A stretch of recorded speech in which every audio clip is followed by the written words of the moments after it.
Hi and welcome to Real Reviews. My name's Martin Carr and today we've got an exclusive interview with Khalique-Brown, the lead actress in the Undeclared War, which premieres on Peacock August 18th. Let's get into it.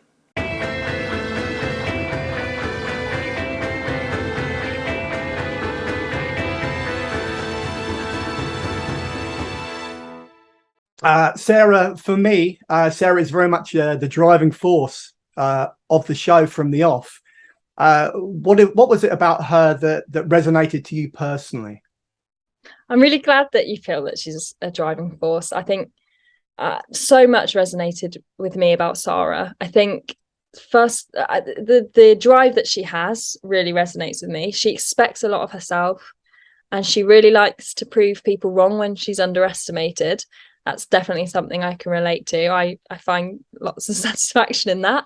And she definitely does. She's very ambitious. She's very driven. She does expect a lot of herself. I feel the same way. Completely different disciplines. Obviously, she's a hacker and I'm an actor, but that the kind of drive and ambition I really related to. And yeah, that I mean, we're really different actually. Me and Sarah, we're very different people. I kind of joke about this with Peter a lot, that he goes like, "You're not like her," and I'm like, "I know, I'm an actor." But I love her. I think that's the key to playing her, is just a really profound love for her. So obviously Peter Kaminsky has created quite a unique piece of drama with this show. Was there anything he did in terms of collaboration with you in terms of developing the character from off the page onto the screen? Yeah, I mean, pretty much all of it from the very beginning. I auditioned for this role for about a year. It started with a self tape, then another self tape, then a Zoom recall, and then an in-person audition about a year after my first self tape. And throughout the whole audition period, I was given so much information. This never happens. I promise you, this never happens in auditions or ever, let alone auditions. I got pages of notes about Sarah. I got pages of information about her childhood, about her history, about her life, about her memories, about her relationships, about her Wow. character. It was gold dust. I was like, it's Christmas when I got those documents through. And not only that, but then I could build my own memories of her childhood and my own relationships, and really flesh those out, which is how I like to work anyway. So it was really kind of conducive to how I work. And then we kind of polished the physicality. You know, she speaks differently from me. I move around a lot. She's very still. Peter had to really, even in the auditions, he was like, "Stop moving, girl, like what are you doing?" She's not like, I'm very like this, and she's not at all. She speaks differently, it postures different, walks differently to me. So yeah, loads of things that he really shaped with me. The whole character really comes from him, and then I brought what I had, and we kind of worked together. It was highly collaborative, and he was really a guiding light for me when we were shooting as well. Yeah.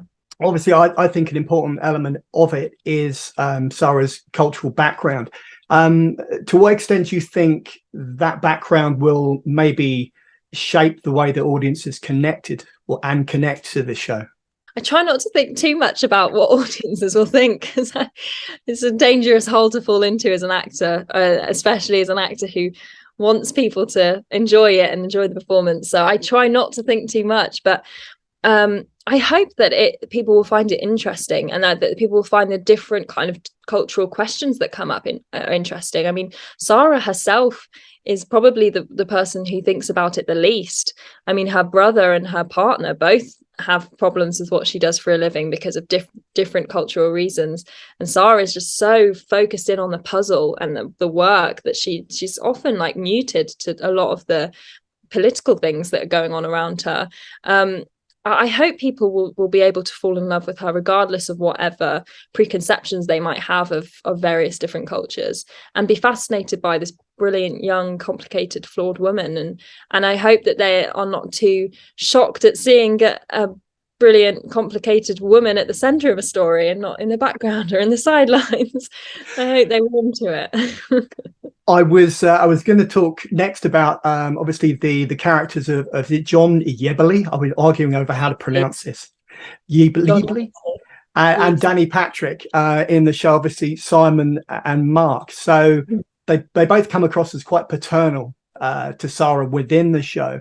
Was that something which was an organic thing which came through rehearsals, or was it in fact, did it come through rehearsals, or was it organic? Just mix them up. I think a mix of both, actually. I think both of them are highly skilled actors who kind of found that kind of relationship dynamic with Sarah through the work they were doing, and definitely that's something Sarah's grasping for quite desperately after what happens, early on in the series. She's really looking for some figures in her life that she's missing, and both of them played it beautifully.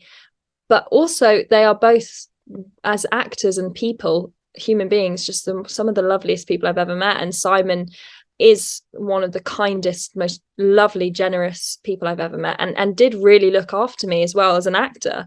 Looked after Hannah as well as Danny looking out for Sarah. It was a tough, long shoot with long hours. It was hard shoot, emotionally demanding work, exhausting, and he really made me laugh when I needed it. And same with Mark.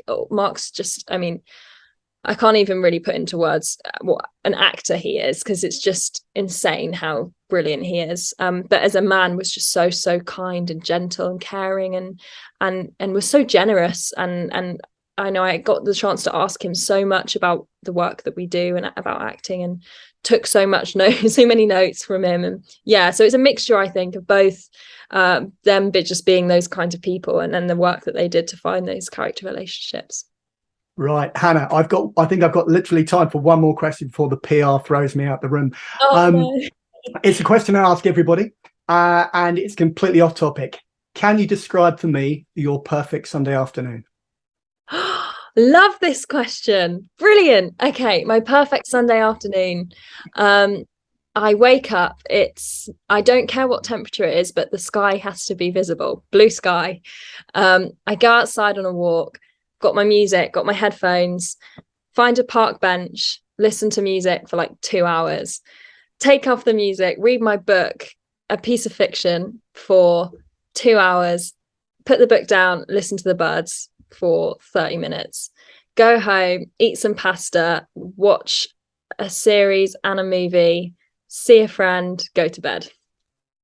See, that's blinding. And as I said, I've asked lots and lots of people. Everyone's different, and it's just a real, such a great question. Thank you very much. Brilliant. Thank you so much, Martin. That was lovely to talk to you. Absolutely. You too. Take care and have a lovely rest of the day.